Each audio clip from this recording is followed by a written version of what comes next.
Durant 4 ans, j'étais plongé dans la politique travailliste sioniste, si bien que je deviens membre du comité central du Polaï Zion, qui est un groupe sioniste. En 1912, je pars à l'université d'Istanbul pour développer des liens avec les élites et modifier la politique ottomane antisioniste.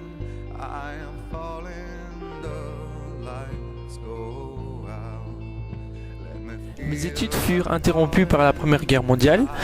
Je fus chassé de la Palestine par les Turcs, d'où je décide d'aller à New York.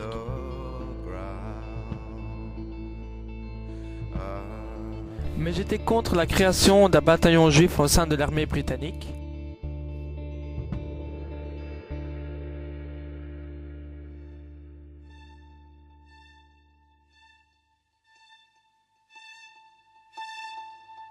Je réponds à l'appel de Jabotinsky par la création d'un bataillon de juifs. Je me porte volontaire au 39e régiment des fusiliers royaux, dit le bataillon juif.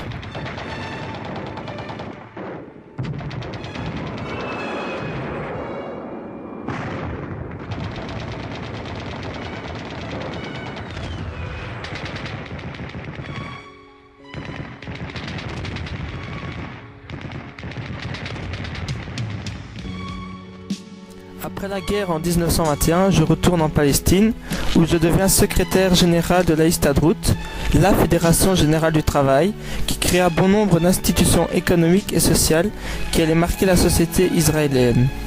En 1930, je joue un rôle central dans le regroupement des grandes tendances travaillistes, si bien qu'en 1935, je deviens président de l'exécutif de l'agence juive. Après les émeutes arabes en 1938, la commission Peel séparera le territoire. Une grande partie ira aux Arabes et une plus petite partie ira aux Juifs, ce qui les mécontentera. Mais je leur ai dit qu'un minuscule État juif servirait de tremplin pour l'expansion future. Pour agrandir notre territoire, nous devions jouer sur l'immigration des Juifs étrangers, ce que n'accepteront pas les Britanniques. Ils vont créer le livre blanc en 1939.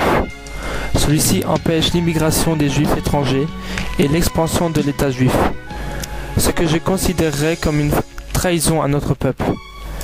Lorsque la Seconde Guerre éclata, je déclarai « Nous aiderons les Britanniques dans la guerre comme s'il n'y avait pas de livre blanc, et nous lutterons contre le livre blanc comme s'il n'y avait pas la guerre. » Cette déclaration poussa des milliers de Juifs à s'enrôler volontairement dans l'armée britannique, tandis que l'immigration et l'agrandissement du territoire se poursuivaient.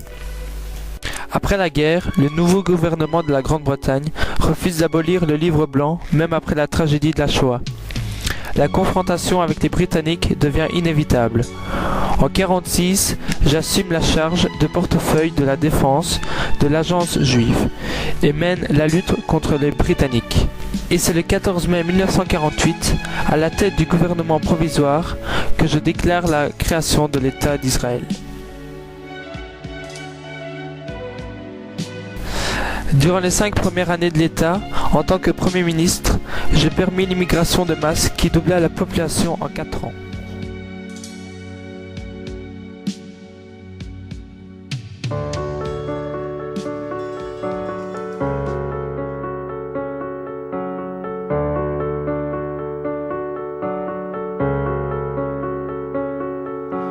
Come on, dance around, shine up on the ground. From me to you, don't you know I'm strong? I could win the world for you, for you. Don't you ever cry, I would stop breathing for you.